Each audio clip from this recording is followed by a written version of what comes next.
গোপালগঞ্জ কিন্তু আধিপত্যবাদী দিল্লির কোনো অংশ নয়। বিপদে আবারও বন্ধুর পরিচয় দিল জামাত শিবির। গোপালগঞ্জের ঘটনায় মহাবিপদে থাকা নাগরিক পার্টির নাহিদ, হাসনাত, সার্জিস জারাদের পাশে দাঁড়িয়ে প্রমাণ করল তারা বেঈমান নয়। যে জামাত শিবিরের বিরুদ্ধে সকাল বিকাল লেখালেখি করাটা রীতিমতো রুটিন হয়ে গেছে এনসিপি নেতাদের, পান থেকে চুন খসলেই যারা জামাতকে গালি দিয়ে ফেসবুক ভরায় ফেলে, সেই তাদের বিপদে ঢাল হয়ে পাশে দাঁড়ালো জামাত আর শিবিরের নেতারা। গোপালগঞ্জে আজ সমাবেশ করতে গিয়ে কি পরিস্থিতির সৃষ্টি হয়েছিল তা তো আপনাদের জানা। পুলিশের নিষ্ক্রিয় ভূমিকার কারণে যখন আওয়ামী লীগের দ্বারা চারদিক থেকে অবরুদ্ধ হয়ে জীবন ভয়ে চিৎকার করে কাঁদছিলেন সবাই, তখন জামায়াতের সেক্রেটারি জেনারেল মিয়া গোলাম পারোয়ার গোপালগঞ্জ আর বাগেরহাটের নেতাদের সরাসরি নির্দেশ দেন যাতে তারা যে কোনো মূল্যে হাসনাত, নাহিদদের সেফ এক্সিট নিশ্চিত করেন।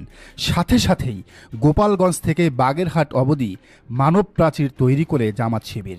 এরপর সাহস পায় পুলিশ, প্রোটোকল দিয়ে বাগেরহাট খুলনা হয়ে ঢাকার পথে রওনা দেয় এনসিপির কেন্দ্রীয় নেতারা। এনসিপির বিপদে যখন সবাই হাসাহাসি করছে, নীরব ভূমিকায় বিএনপি ছাত্রদল, তখন প্রথম জামাতের পক্ষ থেকেই প্রেস রিলিজ দিয়ে তাদের পাশে দাঁড়ানোর ঘোষণা আসে। শুধু তাই নয়, কাল 17 জুলাই এই ঘটনার বিচারের দাবিতে সারা দেশে বিক্ষোভ মিছিলের ডাক দিয়েছে জামাতে ইসলামী। শিবির তো আরও এক ধাপ এগিয়ে। যে সাদিক কায়েমের বিরুদ্ধে দুদিন আগেও চট্টগ্রাম মেডিকেল কলেজে লিক পেদানোর ঘটনায় সংঘবদ্ধভাবে প্রচারণা চালিয়েছে এনসিপি আর বাকছাসের ছানাপোনারা, সেই সাদিক কায়েম সরাসরি ঘোষণা দেন গোপালগঞ্জে হাসনাত, নাহিদদের শুধু উদ্ধার নয়, গোপালগঞ্জ স্বাধীন করারও। প্রেস বিজ্ঞপ্তিতে এই ঘটনার কঠোর নিন্দা জানিয়েছেন শিবিরের হাইকমান্ড। কিন্তু এই অবদান কি মনে রাখবে বাকের মজুমদার, আব্দুল কাদের, নাহিদ, সার্জিসরা? বিপদের প্রকৃত বন্ধু কারা তা কি চিনবে তাদের বামপন্থী বলয়? সারওয়ার তুষার, তাজনিবা জাবিনরা কি এখনো বলবেন জামাতের গোলাম আজমকে পরাজিত করেই তারা দেশ স্বাধীন করেছেন? কিছু না ঘটতেই উপদেষ্টা মাহফুজ আলম ছাত্রদলের রাকিবের মতো এখনো বলবেন সব দায় শিবিরের উপর দিয়ে দাও? নাকি জামাত শিবিরের সাথে ঐক্যবদ্ধভাবে বাংলাদেশের রাজনীতির শত্রু আওয়ামী লীগ আর আওয়ামী লীগ হইতে চাওয়া বিএনপির বিরুদ্ধে লড়াই করবেন?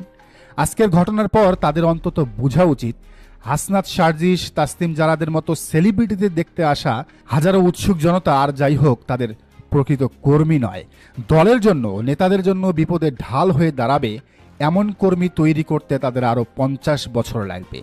তাই এতটা উৎফুল্ল না হয়ে, এতটা আত্মবিশ্বাসী না হয়ে, বামদের দ্বারা প্রভাবিত না হয়ে, বরং তাদের বন্ধু, প্রকৃত বন্ধু জামাত আর শিবিরের সাথে মিলেমিশে রাজনীতিটা করলেই আগামী দিনে তাদের ভবিষ্যৎ উজ্জ্বল। অবশ্য জামাত শিবিরের একটি বড় অংশ এনসিপির পক্ষে